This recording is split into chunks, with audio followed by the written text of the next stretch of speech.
Alors, shalom, shalom à tout le monde à nouveau pour je vous souhaite la bienvenue à cette étude biblique.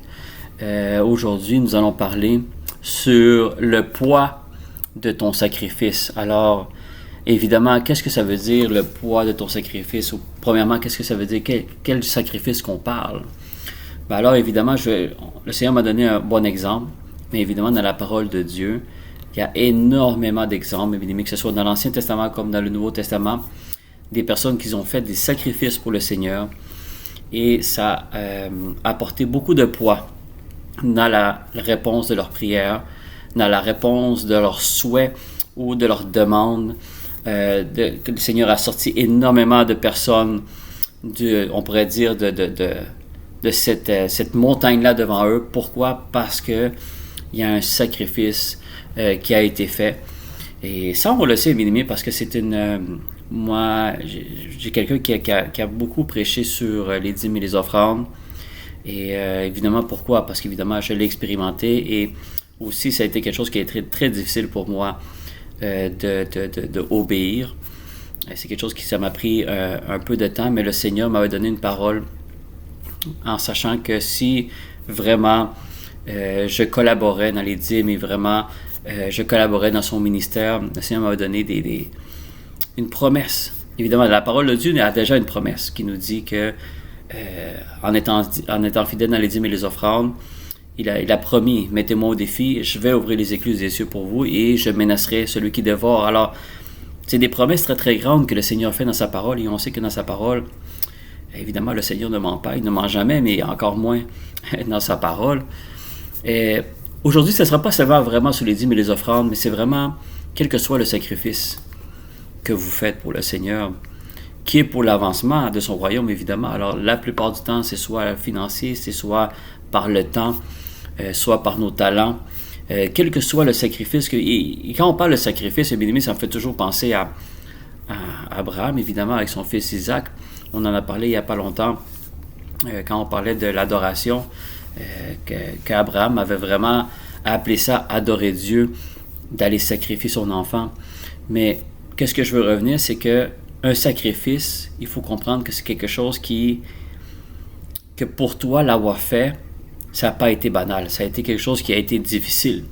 Ça a été quelque chose que on a peut-être hésité à le faire, mais on l'a fait pareil et on sait que ça fait mal. Soit que ça nous a pris beaucoup de notre temps, soit que il a fallu qu'on sacrifie quelque chose pour le faire. Alors, quand on parle d'un sacrifice, c'est quelque chose qui n'est pas facile à faire. Quand on parle de sacrifice, c'est vraiment... je ne sais pas si vous comprenez ce que je veux dire, mais c'est vraiment... à l'intérieur, ça t'a fait saigner un peu. Et justement, Abraham est le parfait exemple avec Isaac, quand le Seigneur lui avait demandé de sacrifier son fils. Mais bien aimé, vous le savez, surtout si vous êtes parent, c'est quelque chose qui... C'est incompréhensible comment une personne pourrait arriver à obéir à Dieu dans une pareille instruction. Mais ça, c'est le nom de vraiment un sacrifice. Et même dans le monde naturel, quelqu'un qui, je donne un exemple, quelqu'un qui a des promotions, qui a des augmentations de salaire, qui va en voyage et tout, parce que tu dis, il y a de l'argent maintenant. Mais il y a beaucoup de personnes qui vont dire, il est chanceux. Mais c'est pas une question de chance, bien aimé. Cette personne-là a sûrement fait énormément de sacrifices pour arriver à là. Et la même chose que je viens, c'est peut-être un athlète. Un athlète, on le voit prendre des médailles d'or, des médailles de bronze, gagner des trophées. Tu dis, oh my God, regarde comment il arrive à faire ces trophées. Mais il y a toujours un sacrifice en arrière de ça qui fait en sorte que cette personne-là est arrivée là. Mais cette personne-là n'est pas arrivée là facilement. Il a fallu faire des sacrifices pour en arriver là. Alors, avec le Seigneur, bien aimé, ça fonctionne un peu la même chose aussi. Ton sacrifice a du poids dans surtout l'exaucement de ta prière. Et encore une fois, je veux pas mettre le sacrifice comme première priorité parce qu'il ne faut pas oublier que Jésus a dit qu'il préfère l'obéissance qu'au sacrifice. Et ça, Jésus l'a dit plusieurs fois dans sa parole. L'obéissance est toujours plus important que le sacrifice. Alors évidemment, l'obéissance, on parle de l'obéissance de la parole de Dieu, est toujours la priorité. Mais s'il y a quelque chose qui vient après ça, qui a beaucoup de poids, c'est le sacrifice que quelqu'un va faire pour le Seigneur. Et après, tout ça est jumelé avec la prière, le jeûne et tout le reste. Mais il faut qu'il y ait évidemment l'obéissance. Mais vous allez voir aujourd'hui que le sacrifice a énormément de poids dans quelqu'un qui fait un sacrifice pour le Seigneur. Et comment cette parole-là est arrivée? Il y a 2 étapes. La première étape, bien aimé, il y a plusieurs temps. Vous connaissez très bien l'histoire du centenier romain. Hein? Le centenier romain qui vient demander à Jésus pour guérir son serviteur. Alors, cette histoire-là m'a toujours touché. Toujours touché. Évidemment, on parle toujours de la femme qui a perdu le sang pendant 12 ans. C'est une histoire qui nous touche à tous, parce que tu dis, my God, elle a tout fait, mais il y a juste Jésus qui l'a guéri. On se rappelle évidemment de la résurrection de Lazare. On se rappelle, il y a des histoires qui nous touchent beaucoup. Pourtant, toutes les histoires ont un message. Mais moi, personnellement, le message ou cette histoire-là du centenier romain, ça m'a toujours touché, moi, personnellement, cette histoire-là. Et il y a beaucoup de personnes qui ont prêché sur cette histoire-là, comme la femme samaritaine, comme la femme qui a perdu le sang pendant 12 ans. C'est toutes des histoires qui reviennent souvent dans les prédications, dans les études bibliques. Mais pourquoi qu'ils reviennent souvent? Parce qu'il y a énormément de messages dans ces histoires-là. Puis aussi, c'est des histoires qui nous touchent beaucoup. Mais le centenier romain, moi, c'est une histoire que moi, personnellement, j'ai beaucoup aimée. Mais il y avait quelque chose qui m'intriguait toujours. C'est que cette histoire-là se trouve dans 2 évangiles. Se trouve dans Matthieu et se trouve dans Luc. Et quand je lis la version de Matthieu, on va le lire les 2 ensemble en ce moment, puis je veux que vous preniez les notes sur les versets. Quand vous lisez la version de Matthieu et vous lisez la version de Luc, c'est la même histoire, mais vous allez voir qu'il y a beaucoup de détails qui sont différents. Et je me suis toujours posé la question, Seigneur, pourquoi Matthieu dit que cette histoire-là est arrivée de cette façon-là, mais Luc le raconte d'une autre façon? Pourtant, on sait que c'est la même histoire. Et évidemment, la parole de Dieu, quand tu sens que ta chair te dit que la parole de Dieu se contrarie, tu sais en esprit que la parole de Dieu ne se contrarie pas. La parole de Dieu se complète. Mais quelqu'un qui va lire ça dans la chair, il va dire, il y en a un des 2 qui a menti. Il y en a un des 2 qui n'a pas dit les choses comme il faut. Mais dans la parole de Dieu, nous, on sait que c'est pas vrai. Ça se peut pas. C'est impossible. Alors nous, il faut vraiment qu'on mette de côté notre raisonnement et que vraiment on demande au Saint-Esprit de nous aider à comprendre pourquoi Matthieu raconte cette histoire-là d'une façon et pourquoi Luc le raconte d'une autre façon. Pourtant, c'est la même histoire. Et c'est ce qu'on va voir aujourd'hui.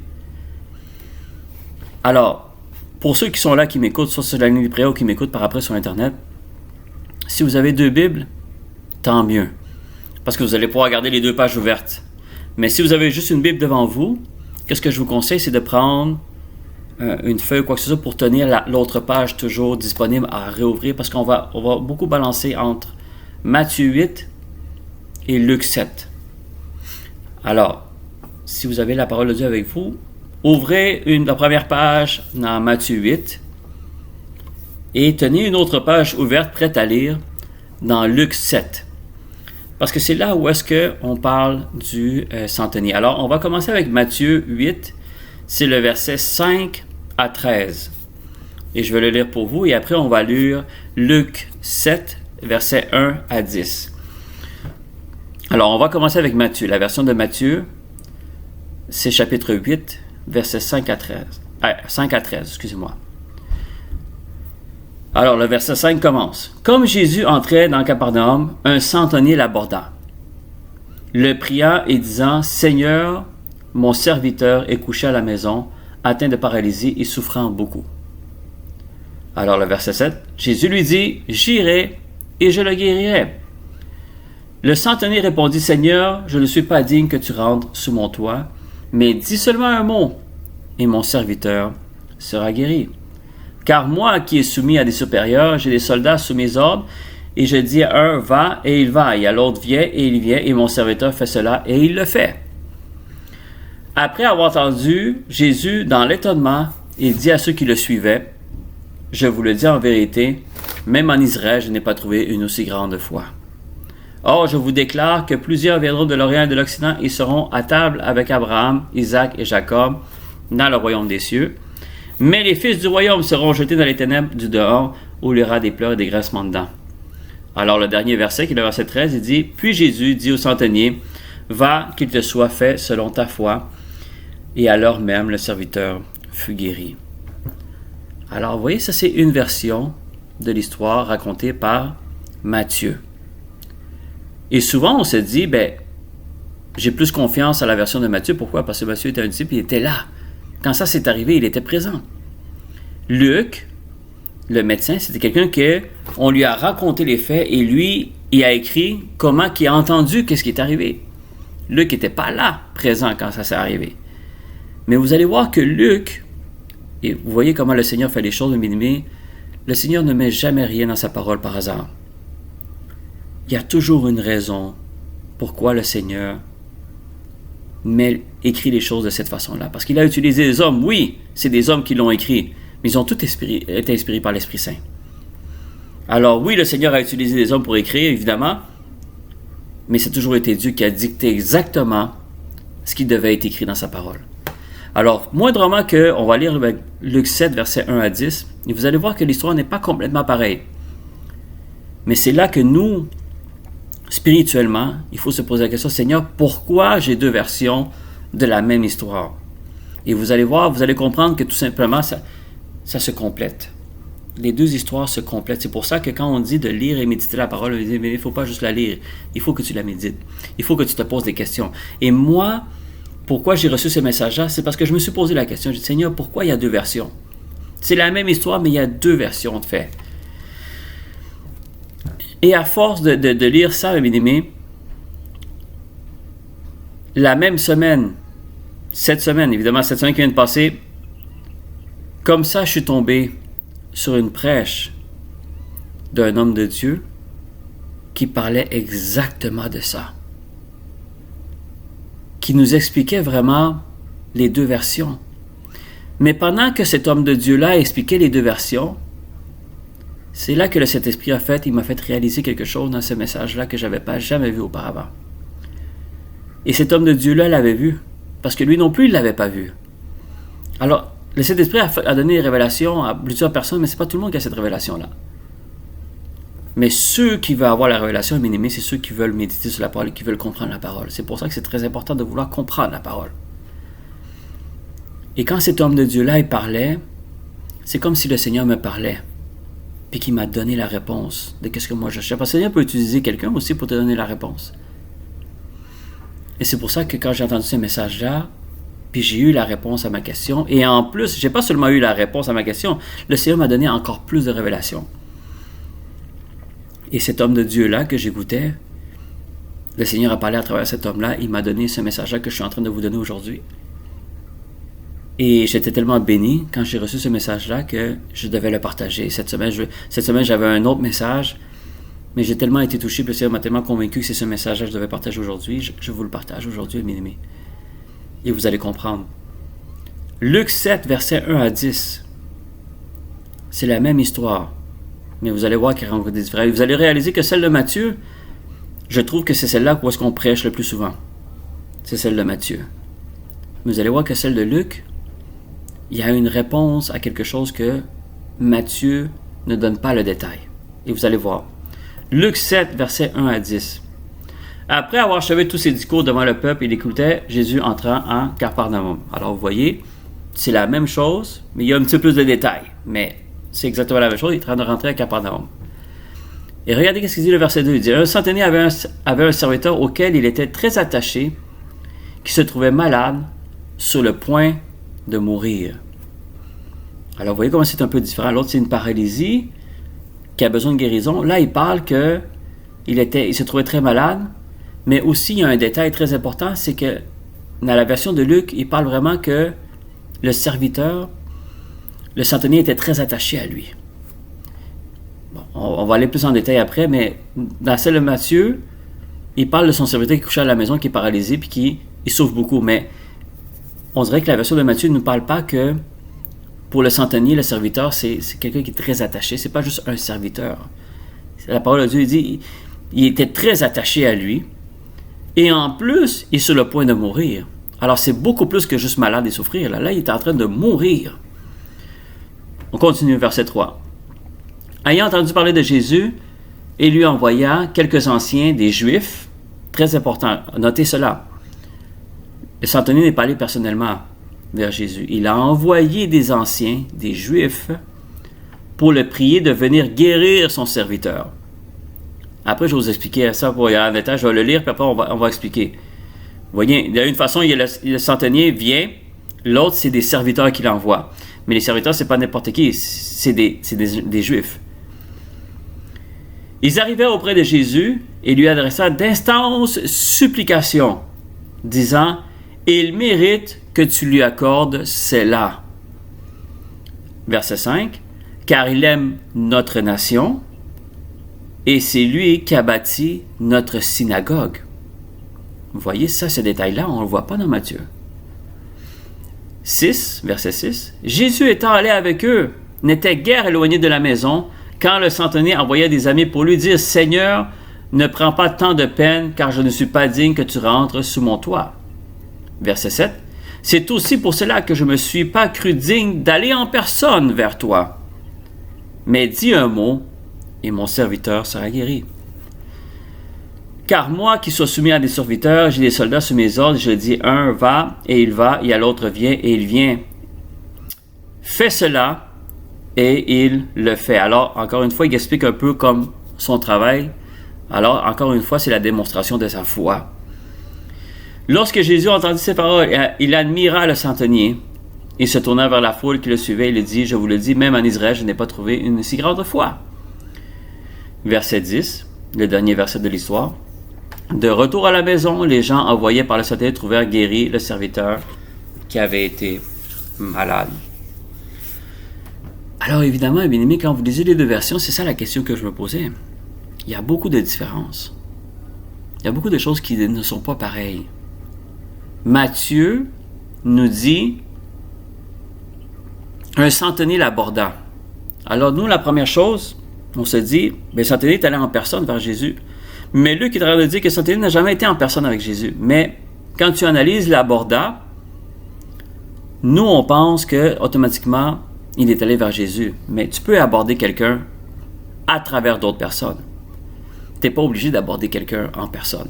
Tu peux aborder soit par téléphone, un exemple, évidemment, le téléphone n'existait pas, mais tu peux aborder quelqu'un par téléphone, tu peux aborder quelqu'un par texte, tu peux aborder quelqu'un par envoyant une lettre. Mais là, il l'a abordé en envoyant des personnes envers lui. Alors évidemment, ça peut être discuté, mais vous allez voir que le message important n'est pas là.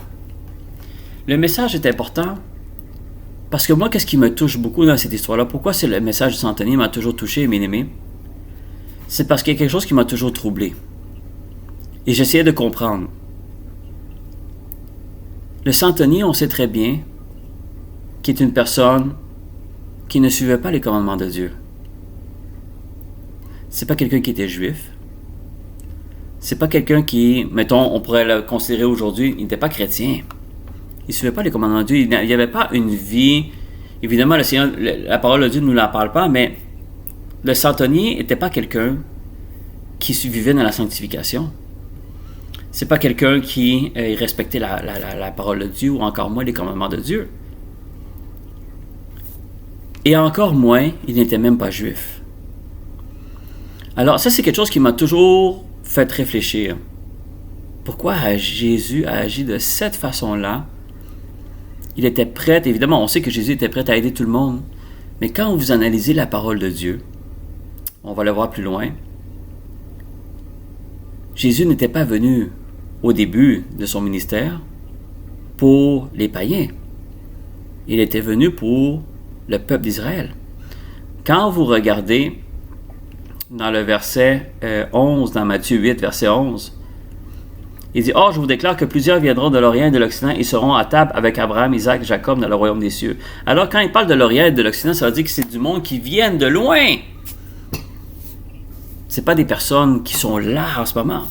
Alors, il ne parle pas de son peuple, le peuple d'Israël. En ce moment, il est en train de parler que, évidemment, indirectement, il est en train de parler des personnes qui ne sont pas nécessairement le peuple d'Israël, mais qui vont venir, puis ils vont croire en lui, puis qui vont s'asseoir à table avec Abraham, Isaac et Jacob, ça veut dire qu'ils vont être sauvés.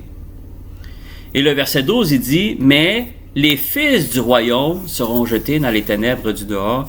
Alors, il est en train de parler le peuple d'Israël. Alors, le Seigneur, dans d'autres versions aussi, dans d'autres histoires, Jésus nous parle, et l'apôtre Paul aussi en a parlé, inspiré du Saint-Esprit, que la parole, la bonne nouvelle a été premièrement venue pour le peuple de Dieu, pour le peuple d'Israël, pour les Juifs. Et comme, évidemment, ils n'ont pas cru en lui, mais évidemment, en utilisant l'apôtre Paul surtout, on le voit plus tard, c'est vers les païens que la bonne nouvelle a été prêchée et que Jésus a restauré énormément de personnes, il a sauvé énormément de personnes, mais qui ne sont pas nécessairement le peuple de Dieu original. Alors, quand vous analysez la parole, vous savez que quand Jésus est venu premièrement pour les Juifs, pour le peuple d'Israël, et après, comme il a été évidemment refusé par plusieurs, il est allé auprès de ceux qui sont à l'Orient et à l'Occident pour qu'ils viennent manger à table avec Abraham, Isaac et Jacob. Alors il est allé vers les païens après. Alors ça c'est la première chose, c'est que quand on voit que le centenier n'était pas un juif, ça veut dire que pendant un moment, le Seigneur allait vers le peuple de Dieu, vers le peuple d'Israël. C'était pour eux en premier la bonne nouvelle. Mais cet homme-là n'était pas un peuple d'Israël, il n'était pas un juif. Mais vous allez voir quelque chose que Luc nous mentionne, quelque chose de très, très, très important. Dans Luc 7, verset 2, il nous mentionne que son serviteur n'était pas seulement un serviteur normal, parce qu'évidemment, ces personnes-là avaient plusieurs serviteurs dans leur maison. Ça, c'était un serviteur qui était très attaché à lui. Alors, on pourrait peut-être le considérer comme peut-être son enfant, sans qu'il soit, mais ça peut être un attachement autant qu'un père est attaché à un enfant. Puis la parole de Dieu nous dit dans Luc aussi qu'il était vraiment sur le point de mourir. Alors, en ce moment, le centenier était dans un moment de désespération. Il était dans un moment où est-ce qu'il n'y a personne, il n'y a son argent, son pouvoir, son autorité, les dieux qu'eux autres croyaient, il n'y a rien qui pouvait le sauver. Mais il a entendu parler de Jésus par contre. Et c'est ce qui a fait qu'il a envoyé du monde à faire venir Jésus dans sa maison pour guérir le malade. Mais l'autre chose, vous allez voir, mes bien-aimés, que le Seigneur m'a fait remarquer, et c'est là que le Seigneur m'a montré un message que je n'avais pas vu auparavant. Parce qu'à force de vouloir comprendre les deux messages qui sont un peu différents, mais pourtant c'est le même message, le Seigneur m'a fait montrer quelque chose que dans Matthieu 8, verset 7, dans la version de Matthieu, dans le fond, mais le verset 7, Matthieu 8, verset 7, si vous retournez à cette page-là, Jésus dit, « J'irai et je le guérirai. » Et pourquoi le Seigneur me montre ça? Parce que Jésus était prêt à se lever et aller chez lui le guérir avant même que le centenier démontre la foi qu'il a. Alors, on présente déjà un problème à Jésus. C'est un païen. Alors, il n'y a pas nécessairement une vie de prière, il n'y a pas une vie d'intercession, il ne suit sûrement pas les commandements de Dieu. Il n'est pas juif. Mais Jésus était prêt de se lever et d'aller le guérir. Mais, quand vous regardez la parole de Dieu, Jésus était déjà en action pour aller guérir son serviteur. Mais le centenier n'avait pas déjà fait sa démonstration de foi. C'est après que le centenier dit « Non, t'es pas digne de rentrer chez moi parce que, évidemment, il voulait dire « Je suis pécheur, je suis pas quelqu'un qui prie, je suis pas quelqu'un qui suit tes commandements, je suis quelqu'un qui est sale spirituellement. Et je suis pas digne que tu viennes chez moi. » Et c'est là qu'il fait sa démonstration de foi en disant « Ben moi, je commande du monde et je dis « Allez, va. » Et là que Jésus est étonné de la foi. Mais là, c'est là que le Seigneur me dit, est-ce que c'est l'étonnement de la foi de cet homme-là qui a fait que le serviteur a été guéri? Et quand le Seigneur te pose une question, bien-aimé, n'oubliez jamais, c'est pour ça que quand vous méditez la parole de Dieu, vous allez voir que le Seigneur vous pose des questions. Moi, je compare toujours un professeur avec un élève. Quand un professeur pose la question à un élève, évidemment, c'est le professeur a la réponse. C'est parce qu'il veut que l'élève se creuse la tête à chercher la réponse. Le Seigneur m'a dit, est-ce que c'est la foi du centenier qui a guéri son serviteur? Alors évidemment, je sais que la plupart de vous êtes sur mute en ce moment et je ne veux pas que vous répondiez, mais répondez en vous-même. Est-ce que c'est la foi du centenier qui a guéri le serviteur ou son serviteur? Tout le monde dirait oui. Moi, j'ai répondu oui. Ben, dans le fond, le Seigneur m'a fait remarquer que dans Matthieu 8, verset 7, Jésus était déjà prêt à se lever et à les guérir. Pourtant, le centenier n'avait même pas déclaré sa foi. Il n'avait même pas dit que mon serviteur, moi, quand mes soldats, je fais ci, je fais ça. Et là, Jésus est étonné parce que la foi qu'il avait. Mais Jésus, avant même que le centenier fasse cette déclaration-là, Jésus a dit, j'irai et je le guérirai. Pourquoi? Pourquoi Jésus était prêt à se lever et à aller guérir le serviteur d'un homme qui n'est même pas du peuple de Dieu, qui n'est même pas un homme pieux, qui n'est même pas un homme qui suit les commandements, Puis évidemment, il connaît les cœurs des personnes, mais on n'a même pas sa déclaration de foi encore. Puis le Seigneur était prêt à se lever et à aller guérir le serviteur de cet homme-là. Pourquoi? Pourquoi Jésus? Vous allez voir la réponse. Évidemment, pourquoi? Évidemment, le centenier n'avait encore pas montré sa foi à Jésus. Le centenier n'était pas... Ça, j'ai pris en note, alors je vous le lis. J'ai peut-être déjà dit, mais je vous le répète. Le centenier n'avait pas encore montré sa foi à Jésus. Le centenier n'était pas croyant aux Juifs. Il ne vivait pas une vie de commandement de Dieu. C'était vraiment un païen. Jésus était venu au début pour le peuple de Dieu, d'Israël, et non les païens. C'est après qu'il a demandé aux disciples d'aller en Samarie puis aller partout dans le monde. Mais au début, c'était pour le peuple de Dieu. Alors pourquoi Jésus était prêt à se lever et à aller guérir ce serviteur-là? Pourtant, c'est comme si son CV ne fonctionnait pas avec les tâches ou la façon que Jésus opérait dans ce temps-là. Mais je sais que Jésus ne se trompe pas. Alors, tu sais que ce n'est pas une erreur, mais tu veux comprendre le pourquoi. Jésus nous donne la réponse dans Luc. Retournez dans Luc 7, vous allez comprendre. C'est pour ça que je dis que quand vous lisez Matthieu 8 et Luc 7, c'est la même histoire, mais racontée différemment. Mais quand vous les mettez ensemble, c'est une histoire qui se complète. Parce que quand il dit « J'irai et je le guérirai », on le voit dans Matthieu, mais on ne le voit pas dans Luc. Mais la réponse que pourquoi Jésus était prêt à se lever et à aller guérir son serviteur, pourtant, il n'avait même pas encore fait sa démonstration de foi. Il correspondait avec aucune caractéristique pourquoi Jésus devait agir sur cet homme-là. Mais il y a une raison, bien-aimé, parce que le Seigneur ne se trompe jamais. Mais le Seigneur veut qu'on comprenne la parole de Dieu. Luc 7, versets 4 et 5, nous avons la réponse. Pourquoi Jésus, dans Matthieu 8, 7, était prêt à se lever et à aller guérir son serviteur, même si cet homme-là n'était pas un homme pieux, n'était pas juif. Il n'avait même pas démontré encore sa foi à Jésus. Mais il était prêt à aller guérir son serviteur. Ça veut dire que la guérison arrivait pareil vers ce serviteur-là, même si le centenier ne déclarait pas sa foi. Et vous allez voir, Luc 7, versets 4 et 5. On va le lire ensemble encore, Luc 7, versets 4 et 5. Ils arrivèrent auprès de Jésus. Qui arrivait auprès de Jésus? C'est quand dans le verset 3, on voit que le centenier envoya quelques anciens des Juifs. Alors, ils envoyaient des hauts gradés juifs, des pharisiens, des personnes qui avaient un certain respect envers le peuple. Ils envoyaient des anciens des Juifs pour le prier de venir et guérir son serviteur. C'est dans le verset 3. Le verset 4, regardez, là ils arrivèrent, ça veut dire que ces anciens-là, ces Juifs-là, arrivèrent devant Jésus. Et regardez qu'est-ce qu'il lui montre. Il y a deux choses qu'il faut retenir là. Ils lui adressèrent d'instantes supplications. Ils ne faisaient pas juste le supplier ou de demander, ils adressèrent d'instantes supplications. Ça veut dire qu'ils étaient allés vers Jésus pour essayer de convaincre pour qu'il vienne. Pourquoi? Parce qu'il savait que cet homme-là ne décrivait pas les caractéristiques pourquoi Jésus devait aller chez lui. Comme je vous l'ai dit, il n'était pas juif, il n'était pas quelqu'un qui était croyant, il n'était pas quelqu'un qui priait, c'était pas quelqu'un...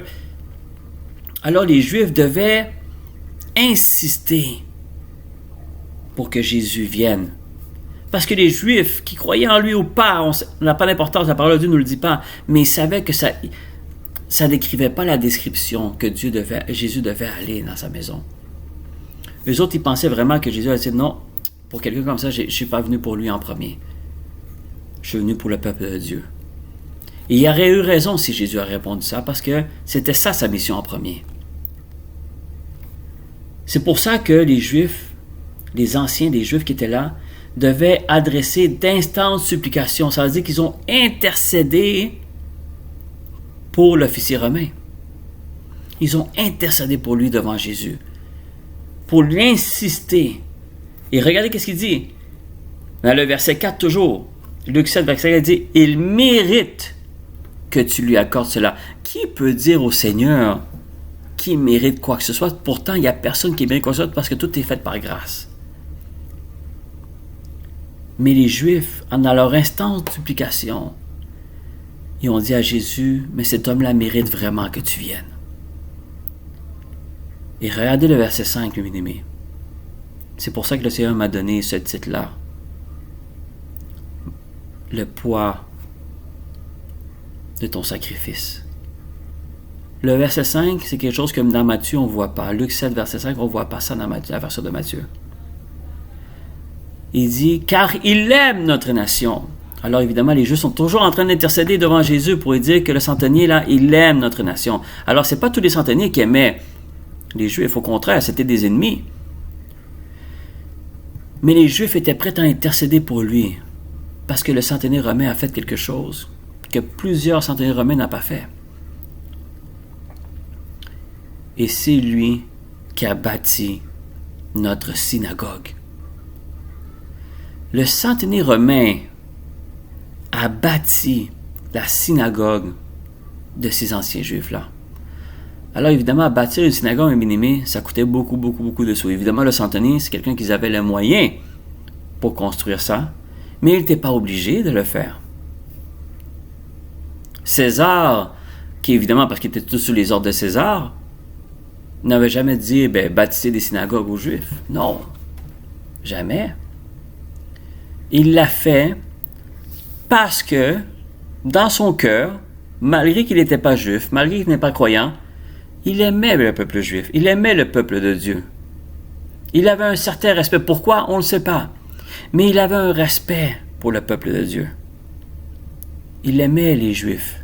C'est pour ça qu'il dit, car il aime notre nation. Et pour prouver l'amour qu'il avait pour cette nation-là, le centenier, qu'est-ce qu'il a fait? Il a bâti une synagogue. Il n'était pas obligé de faire ça. Mais il a bâti une synagogue. Alors, mes bien-aimés, le Seigneur m'a répondu avec ces deux versets-là.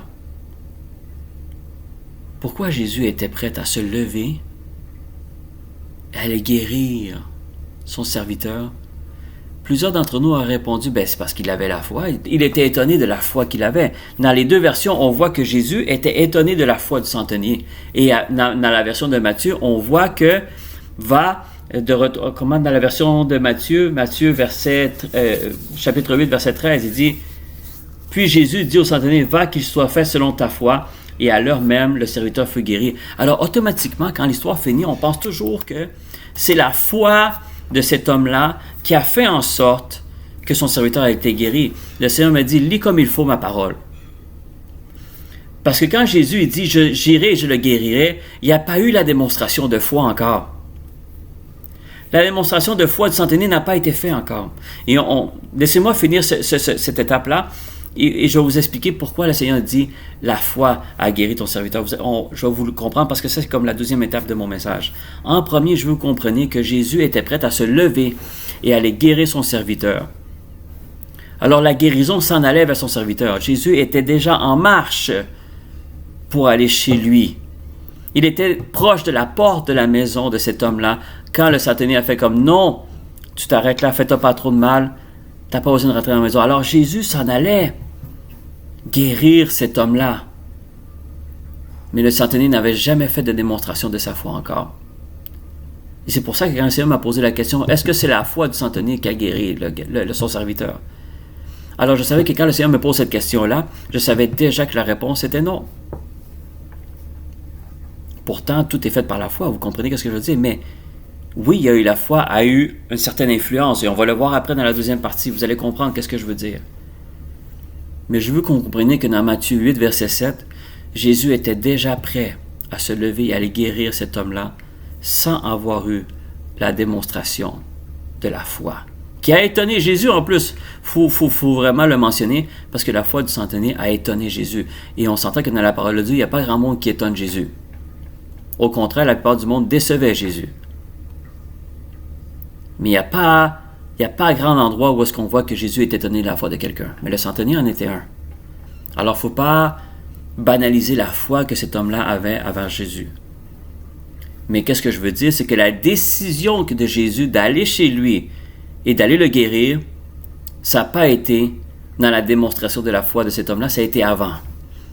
Et c'est après qu'il y a eu la démonstration de la foi. Alors, il faut comprendre, bien-aimé, le Saint-Esprit m'a dit que qu'est-ce qui a influencé la décision de Jésus d'aller chez lui et d'aller guérir son serviteur? Il y a deux choses. Il y a eu son sacrifice. C'est un homme qui aimait le peuple de Dieu, même s'il n'en faisait pas partie, et qu'il a bâti. C'est comme si en ce moment on dirait qu'il a bâti une église pour le peuple de Dieu. Évidemment, dans ce temps-là, c'était des synagogues. Mais mettez-vous dans le temps présent, c'est comme si un homme qui n'est pas chrétien, qui n'est pas vraiment croyant, mais qui aime les chrétiens. Il les aime, il respecte, il voit qu'ils ont une bonne attitude, puis il les apprécie. Mais la personne n'est pas vraiment chrétien, mais il apprécie les chrétiens. Il n'a rien contre eux. Au contraire, il les aime. Puis là, il voit les chrétiens un peu dans la difficulté, et qu'est-ce qu'il fait? Il dit, tiens, prends mon argent et bâtis-toi une église, et tu n'as plus de problème avec ton église. C'est à peu près la même chose que ce que Centenier a fait avec les Juifs. Il n'était pas juif, il n'était pas nécessairement un croyant qui respectait la parole de Dieu, mais il aimait le peuple de Dieu, puis pour prouver l'amour qu'il avait, il a bâti une synagogue. Alors ça, mes bien-aimés, quand ils sont arrivés, puis ont intercédé pour lui envers Jésus, puis ont dit, il aime notre nation, et il a bâti une synagogue, c'est là qu'on voit que le verset 6, dans la version de Luc, Jésus étant allé avec eux, n'était guère éloigné de la maison, car là, c'était envoyé des amis. Alors, Jésus était en direction de la maison du centenier. Pourquoi Jésus va aller vers le centenier? C'est pour aller faire guérir le malade, pour aller guérir son serviteur. Mais vous allez voir, un bien-aimé, que le poids du sacrifice que ce centenier a fait pour le peuple de Dieu a parlé pour lui dans ce moment de difficulté. Alors, mes bien-aimés, il faut comprendre une chose, et on va arriver dans la deuxième étape, parce que la foi de le centenier a fait quelque chose. Mais je vais vous l'expliquer après. Il faut comprendre, bien aimé, que le sacrifice que tu fais pour le Seigneur, en ce moment, tu trouves que peut-être ça ne te donne pas de résultat, que tu ne vois pas grand-chose arriver. Mais bien aimé, le jour où est-ce qu'il y a un moment de détresse qui va arriver, comme il est arrivé avec ce centenier-là, il y a du monde qui vont intercéder pour toi et qui vont mentionner à Dieu le sacrifice ou l'offrande ou quel que soit ce que tu as fait pour le Seigneur. Ça va être mis dans le sujet de prière pour des personnes. Et le Seigneur va agir dans la vie de cette personne-là. Alors aujourd'hui, si tu entends la voix, parce que le Saint-Esprit, quand il m'a révélé ça, je n'avais pas compris, je n'avais jamais réalisé ça. Mais pourquoi Jésus était prêt à se lever et à aller guérir ce malade, ce serviteur-là? C'était même pas pour un sujet de prière du centenier, c'est même pas pour sa vie de prière, parce qu'il n'avait pas vraiment de vie de prière, c'était un centenier romain. Mais Jésus était prêt à se lever et d'aller guérir son serviteur. C'est parce que le sacrifice qu'il a fait parlait pour lui. Le sacrifice qu'il a fait, parce que les Juifs sont allés, ils ont intercédé pour lui, devant Jésus. Et ils ont dit, il mérite que tu ailles. Mais Jésus n'est pas affecté parce que tu dis, il mérite ou il ne mérite pas. C'est pas ça qui fait la différence. C'est pour ça qu'il dit, il mérite que tu lui accordes cela, mais la phrase ne finit pas là. Il fallait qu'il prouve à Dieu, dit, qu'est-ce qui fait en sorte que je vais me déplacer, que toi tu me dis qu'il mérite une guérison. Jésus savait déjà, mais il voulait voir ce que le monde croyait. Le Juif dit, il aime notre nation, il a bâti une synagogue. Et ça, bien-aimé, ça l'a fait mettre Jésus sur les pieds pour aller guérir le serviteur. Ça veut dire pour aller répondre à la prière ou à la demande du centenier. La construction du synagogue pour les Juifs a eu énormément de poids. Parce que, comme je vous le dis depuis tantôt, Jésus n'allait pas vers ces personnes-là en général pour... Le seul moment où ça me rappelle, il y a peut-être d'autres endroits, corrigez-moi si c'est le cas, mais quand il est allé voir Matthieu, qui était un collecteur de taxes, il était juif, mais il était dans le camp de l'ennemi. Ça a été pas mal le seul que je vois qui a comme traversé un peu la ligne qu'on ne comprend pas trop. Pourquoi il est allé chercher Matthieu, c'est un collecteur de taxes, mais évidemment il voyait les cœurs, mais c'était un juif. Alors vous voyez que Jésus allait toujours vers le peuple de Dieu en premier. Mais le centenier n'avait pas cette description-là. Mais quand le Seigneur m'a fait voir que les Juifs même, qui est le peuple de Dieu, ont intercédé pour lui, pour le sacrifice qu'il a fait à Ménémée, c'est ça qui a fait influencer que Jésus s'en allait directement chez lui, allait guérir son serviteur. Alors on va voir maintenant la deuxième étape, pourquoi Jésus dit que ce soit fait selon ta foi. Et à l'heure même, son serviteur fut guéri. Qu'est-ce que la foi du serviteur a eu comme influence? Pourtant, Jésus était déjà prêt à la... Alors, la guérison allait déjà chez lui. Mais qu'est-ce que la foi a fait? Parce que la foi, elle a fait quelque chose. Parce que Jésus, il dit, va que te soit fait selon ta foi. Mais nous, on pense toujours que la foi a fait de la guérison du centenier. Non, du serviteur du centenier. Non. La guérison de son serviteur était déjà en route avant la déclaration de foi. Mais la foi du centenier a fait quelque chose par contre. N'oubliez pas, mes amis, quand vous regardez dans la parole de Dieu, vous lisez l'Évangile, comment Jésus guérissait les malades, ou comment que Jésus demandait à nous de guérir les malades. Il y a deux façons que tu pouvais guérir des malades ou chasser des démons.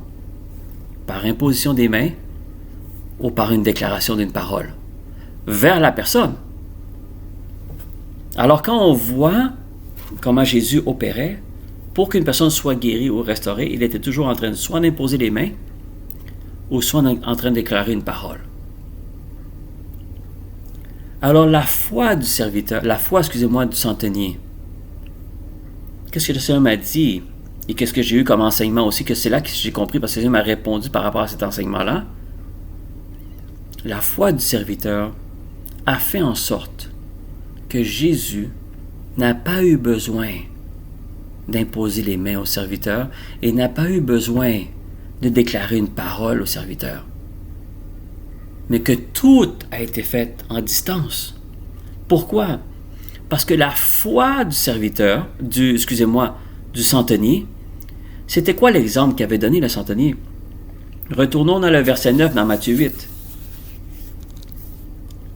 Matthieu 8, verset 9, il dit « Car moi je suis soumis à des serviteurs, j'ai des soldats à mes ordres.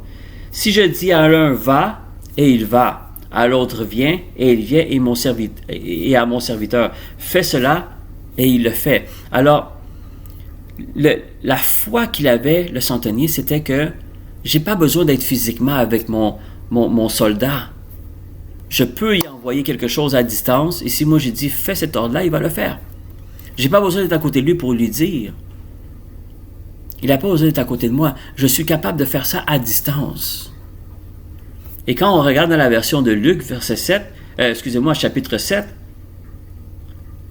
c'est dans le verset 8. « Car moi, je suis soumis à l'esprit, j'ai des soldats à mes ordres, et je dis à l'un va, et il va, et à l'autre vient, et il vient, et à mon serviteur fait cela, et il le fait. » Alors, il parle d'une autorité qui ne se fait pas nécessairement un à côté de l'autre, mais c'est une autorité qui peut se faire à distance. Alors, c'est là que Jésus a été étonné de la foi. Pourquoi?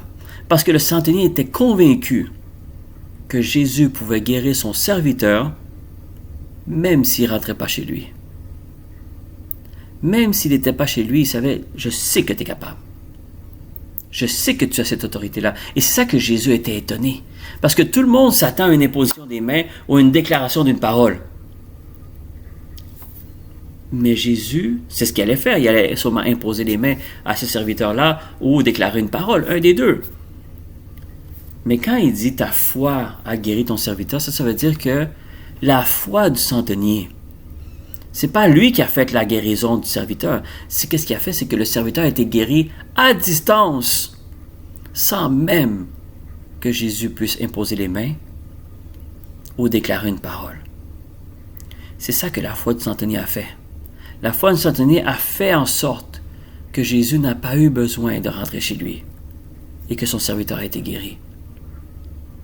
Et c'est ça la foi du centenier. Qu'est-ce qu'il a fait?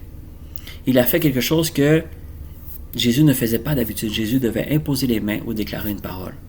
Mais cette fois-là, son serviteur a été guéri pendant qu'il parlait avec le centenier. Jésus n'a même pas eu besoin. Et c'est ce que la foi du centenier a fait. Mais si tu te poses la question, est-ce que c'est la foi du centenier qui a fait guérir son serviteur? Non, mon bien-aimé. Ça a été son sacrifice. Le sacrifice que cet homme-là avait fait pour le peuple juif, pour la maison de Dieu, c'est ce qui a parlé à sa faveur. Et c'est ça le message principal que je veux vous donner, mes amis. Pourquoi je vous explique la foi? C'est parce que je veux comprendre aussi que la foi n'était pas banale. La foi était un besoin essentiel. Mais la foi du centenier a fait seulement que Jésus a pu le guérir à distance. Mais la guérison venait déjà vers le serviteur, avant même la déclaration de foi de ce centenier. Alors, qu'est-ce que le Saint-Esprit veut nous dire avec ce message-là, à minimer, et que je veux vous partager avec vous? C'est qu'il y a des moments difficiles qu'on traverse tous, minimer. Et le réflexe qu'on a, c'est souvent de prier, de jeûner. Et c'est pas mauvais, c'est des choses que c'est bien à faire. Mais comme depuis le début de l'année 2022, le Seigneur me parle beaucoup d'obéissance de la parole de Dieu. Il y a l'obéissance, le niveau, comment je pourrais dire, le niveau de réponse à tes prières va toujours par rapport à le niveau d'obéissance que tu as à la parole de Dieu. Et c'est pour ça qu'il y a beaucoup de monde qui vont prier, mais si tu n'obéis pas à la parole de Dieu, ta prière n'a pas de poids. Mais le sacrifice, bien aimé, c'est la même chose. On veut tous que le Seigneur agisse dans la vie de chacun d'entre nous. Et vous voyez, le centenier était dans un moment de désespération. C'est comme si, on pourrait dire en guillemets, c'était comme si son fils était en train de mourir. Parce que le serviteur, la parole de Dieu nous dit qu'il était très attaché à lui. Il a fait tout ça pour ce serviteur-là. Et vous savez, bien aimé, il a dit, j'ai des serviteurs à ma charge, j'ai des soldats à ma charge. Alors, il n'y a pas juste un serviteur chez lui, il y en a plusieurs. Mais pourquoi particulièrement ce serviteur-là, c'est quelque chose qui a affecté? C'est parce qu'il avait sûrement l'amour comme un père et un fils. Alors, le centenier se trouvait dans un moment très difficile. Et il y a beaucoup de personnes qui se trouvent en ce moment dans des moments difficiles. Et le réflexe, c'est de prier, de jeûner et tout. Il n'y a rien de mal de faire ça, mes amis. Mais est-ce que le Seigneur peut voir? Est-ce qu'il y a un sacrifice quelque part, qui a un poids sûr que le Seigneur est prêt à aller chez toi et agir? Je ne dis pas que si tu n'as pas fait de sacrifice, qu'il n'y aura jamais de réponse à tes prières. Non. Mais je suis en train de dire que le sacrifice que tu fais pour lui, ou que tu as fait pour lui, même si ça fait des années, parce que ça ne nous dit pas quand il a construit la synagogue. Ça se peut que ce soit des mois ou peut-être même des années qu'il a fait ça. Et c'est des années après qu'il a fait en sorte que son serviteur est tombé malade. On ne le sait pas. Mais je peux vous dire que la construction de cette synagogue-là que le centenier a fait, ça ne fait pas en fait qu'il est sauvé. Parce que si cet homme-là ne se repent pas, ou il ne s'est pas repenti, puis il a continué à vivre une vie de débauche, même s'il a construit une synagogue, malheureusement, c'est en enfer qu'il va. Mais dans ton vivant, pendant que tu es sur la terre, les sacrifices que tu vas faire pour le Seigneur vont toujours parler à ta faveur. Et c'est pour ça que l'obéissance de la parole encore est plus importante, parce que l'obéissance de la parole ne fait pas juste parler à ta faveur, mais aussi peut sauver ton âme. Le sacrifice peut toujours parler à ta faveur, mais ça ne veut pas dire qu'il va sauver ton âme. Mais cet homme-là, il y a un sacrifice qu'il a fait. Et c'est pour ça, bien aimé, que souvent, quand je parle des offrandes, des dîmes et tout, c'est pas une question de juste parler d'argent. Mais le peuple juif, la plupart des Juifs, mes bien-aimés, qui sont fidèles dans les dîmes et les offrandes, mais qui ne croient pas vraiment que Jésus est le Fils de Dieu et qui Vous comprenez, ils comprennent l'Évangile et la bonne nouvelle, mais ça reste que les dîmes et les offrandes viennent depuis quasiment le début de la parole de Dieu. Et le Seigneur nous dit vraiment dans sa parole que les dîmes et les offrandes, il va vraiment les ouvrir les écluses les cieux de quelqu'un. Et on voit que ces personnes-là, beaucoup de ces personnes-là prospèrent financièrement. Ça ne sauve pas leur âme, comme je le dis souvent. Mais dans les finances, ou quand ils sont dans la difficulté, le Seigneur intervient pareil. Parce que c'est quelque chose qui est dans sa parole. Et encore une fois, dans le Nouveau Testament, le Seigneur nous parle encore. Le sacrifice de quelqu'un. Parle encore. Ça fait le centenier, comme je vous l'ai dit tantôt. Ce n'était pas quelqu'un que Jésus était obligé à aller. Il ne fitait pas, excusez-moi l'anglicisme, il ne encadrait pas dans la description de quelqu'un qu'une prière devait être répondue. Parce que nous, on a toujours l'impression que pour que le Seigneur réponde à la prière, il faut que tu vives une vie de sanctification, il faut que tu aies les commandements, il faut que tu sois obéissant à la parole de Dieu. Mais le centenier n'avait aucune de ces descriptions-là. C'est pour ça que cette histoire-là m'a toujours marqué, parce que c'était spécial. C'était pas nécessairement un croyant, c'était pas quelqu'un d'un peuple de Dieu, c'est pas quelqu'un qui suivait les commandements de Dieu, c'est pas quelqu'un qui était pieux. Mais le Seigneur était prêt à se lever et à guérir son serviteur-là sans hésiter.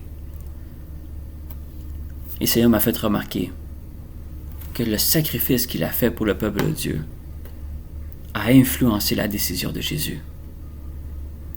Et c'est pour ça, bien-aimé, quand le Seigneur m'a dit le poids de ton sacrifice, ça veut dire que les sacrifices que tu vas faire pour le Seigneur, des fois, ce ne sera pas le lendemain que tu vas avoir le résultat.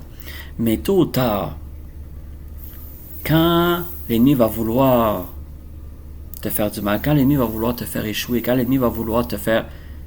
Bien-aimé, le Seigneur m'a dit, comme il est arrivé au centenier, il y a des personnes qui vont intercéder pour toi, pour les sacrifices que tu as faits.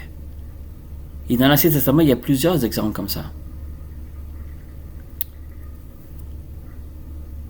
Les sacrifices que tu fais pour le Seigneur a beaucoup plus de poids que des journées, des semaines de prière et de jeûne que tu peux faire. Parce que cet homme-là ne faisait même pas ça, mais le Seigneur était prêt à agir. Mais mes amis, quand je vous dis, je le dis souvent, plus que le temps avance, plus qu'il va y avoir des difficultés dans le monde. Il y a beaucoup de personnes qui vont prier, qui vont jeûner, qui vont se... Et c'est bien, c'est important, mais il y a deux choses qui sont très importantes avant de faire ces deux étapes-là. C'est l'obéissance à sa parole. Et rappelle-toi les sacrifices que tu as fait pour le Seigneur. Et si tu n'as pas fait vraiment dans ce côté-là, mais si aujourd'hui tu entends cette parole-là, demande au Seigneur quel genre de sacrifice qui s'attend de toi. Est-ce que c'est le temps, c'est le talent, c'est du financier? Demande au Seigneur. Parce que le jour va venir que tout le monde peut être dans le pied du mur comme ce centenier-là. Mais le poids que tu vas avoir de ton sacrifice va parler à ta faveur. Comme ce centenier-là, la guérison s'en allait vers son serviteur. Et même lui, il ne s'est senti pas digne que Jésus vienne chez lui. Il n'était pas digne, il disait non, je ne peux pas te permettre de rentrer chez moi. Mais la foi du centenier a fait en sorte que Jésus a fait en sorte que son serviteur a été guéri sans imposition des mains et sans déclaration de parole. Mais qu'est-ce qui a fait que Jésus s'est levé puis qu'il est allé pour aller guérir ce serviteur-là? C'est pas la foi du centenier, mais c'est son sacrifice. Le sacrifice qu'il avait fait.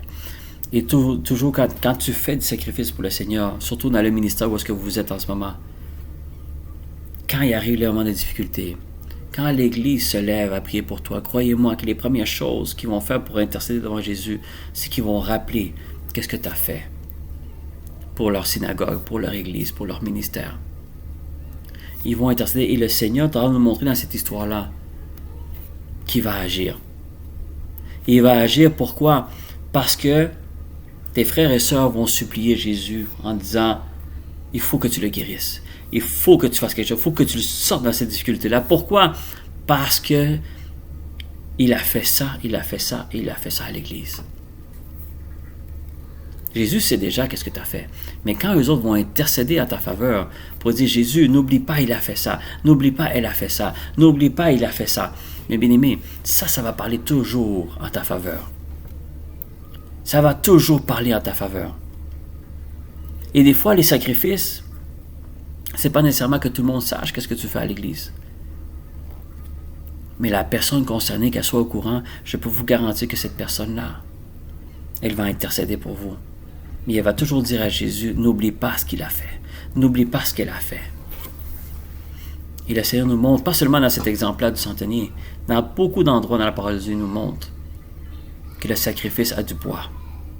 A énormément du poids dans une prière ou dans une intercession pour quelqu'un. Et le Seigneur prend toujours en note tous les sacrifices que quelqu'un fait pour lui. Et quand il arrive le moment de la difficulté comme le centenier, même quand toi-même tu vas te lever, il y a du monde aussi alentour de toi qui vont se lever. Il y a beaucoup de personnes qui vont se lever. Pourquoi? Parce qu'ils vont dire, Jésus, s'il te plaît, agis. Parce qu'il a fait ça, parce qu'elle a fait ça. Et c'est ça qui est arrivé quand on voit dans la version de Luc, les Juifs adressèrent des supplications à Jésus. Et après, il lui dit, il aime notre nation et c'est lui qui a bâti notre ciel. Il fallait qu'il montre des faits. Pourquoi Jésus devait se déplacer. Ils n'ont pas dit comme, il prie beaucoup, il t'aime beaucoup, il suit les commandements. Non, il n'a pas dit ça. Il a dit, il aime notre nation. Ça veut dire qu'il aime le peuple de Dieu et il a construit une synagogue pour nous. Ça avait du poids, mes amis. Et c'est ça qui a fait que Jésus s'est levé et était prêt à guérir son serviteur. Le poids de ton sacrifice. Et si aujourd'hui tu entends la voix du Saint-Esprit te parler, si tu as fait des sacrifices pour le Seigneur, ne t'inquiète pas. Même si tu n'as pas vu encore peut-être le résultat, ou tu penses que tu n'as pas vu le résultat, parce que le Seigneur peut agir dans une protection divine que toi-même, tu ne vois pas. Il a peut-être sauvé tes enfants d'un accident inconnu que tu ne sais même pas. Et je vais finir avec un témoignage, mes aimés. Aujourd'hui même c'est arrivé. Je suis allé faire un entretien pour notre voiture de la maison et je m'attendais à une facture très grosse parce que c'est des entretiens que tu fais à chaque un an et demi et il y a beaucoup de choses à changer d'entretien. Ça monte en haut de 300$ et j'étais prête. J'ai dit, bon, il faut le faire. Et bien aimé, quand je suis arrivé là-bas, je savais même pas, j'ai même pas prié, j'ai rien fait. J'ai confiance au Seigneur sur mes finances. Quand est arrivée la facture, c'était 330$ bien aimé. Et le Seigneur dit, monsieur Campos, ne vous inquiétez pas. Et il dit, tout ça c'est couvert par la garantie. Mais bien aimé, je ne sais pas de quelle garantie il parle. Il y a peut-être une garantie que je ne comprends pas. On n'a pas vraiment pris de garantie prolongée dans les voitures, on prend rarement ça. Mais c'est arrivé comme ça, bien aimé. Et c'est sûr que c'est pas fait en sorte que je suis devenu riche parce que j'ai pas payé ça. Mais bien aimé, une facture de 330$, c'est beaucoup d'argent.